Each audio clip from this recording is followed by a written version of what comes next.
Hello, my dear students. Today we are going to study poem 3, The Temple and the Body, Vachana, by Basavanna, translated into English by A.K. Ramanujan from your SSLC Karnataka Board 10th Standard First Language English textbook. Basavanna was a social reformer who believed in equality, devotion, and inner purity rather than outer show. This poem has 3 stanzas, and through them, the poet teaches us a deep spiritual truth. God does not live in the stone temples alone, but in human body and pure actions. Now let's begin with first stanza, true devotion versus rich show. In the first stanza, the poet talks about rich people who build big and expensive temples for Lord Shiva. Then the poet asks an important question. What can a poor man like me do? He does not have money to build temples made of stones. Through this question, Basavanna criticizes the idea that devotion depends on wealth.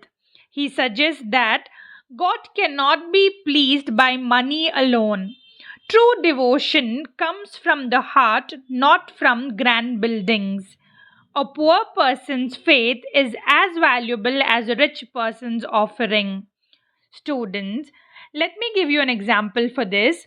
A poor farmer who prays honestly every day may be closer to God than a rich person who builds temples only to show off. Now let's move on to the second stanza, the human body as the temple. In the second stanza, the poet gives a powerful idea.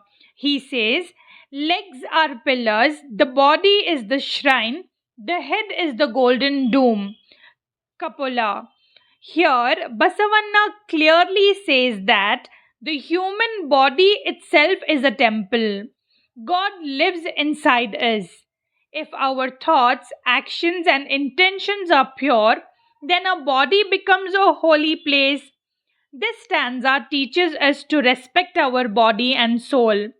Worship does not mean only visiting temples, but also living a good and moral life.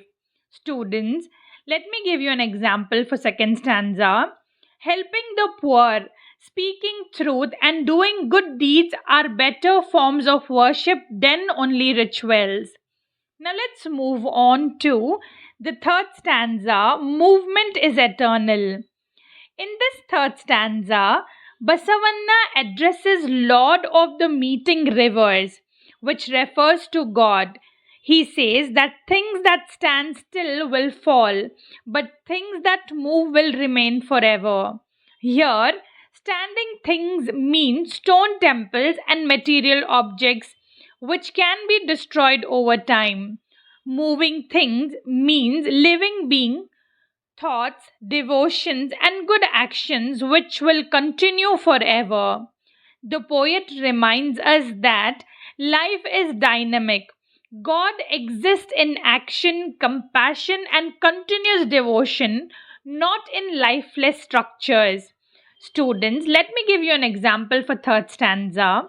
A temple may collapse with time, but good deeds and love remain alive in people's heart. Students, now let's see what is the conclusion of this. The Temple and the Body is deeply meaningful poem that teaches us that God lives within human beings, not just in temples made of stones. Basavanna rejects blind rituals and stresses inner purity, moral life, and true devotion. The poem encourages us to respect our body, do good deeds, and live a truthful life. Students, the moral of the poem is very simple. True worship lies in pure thoughts, good actions, and a clean heart, not in wealth or grand temples. Thank you, students, for listening. If you like the video, give a thumbs up, share, subscribe. See you in the next class. Until then, bye.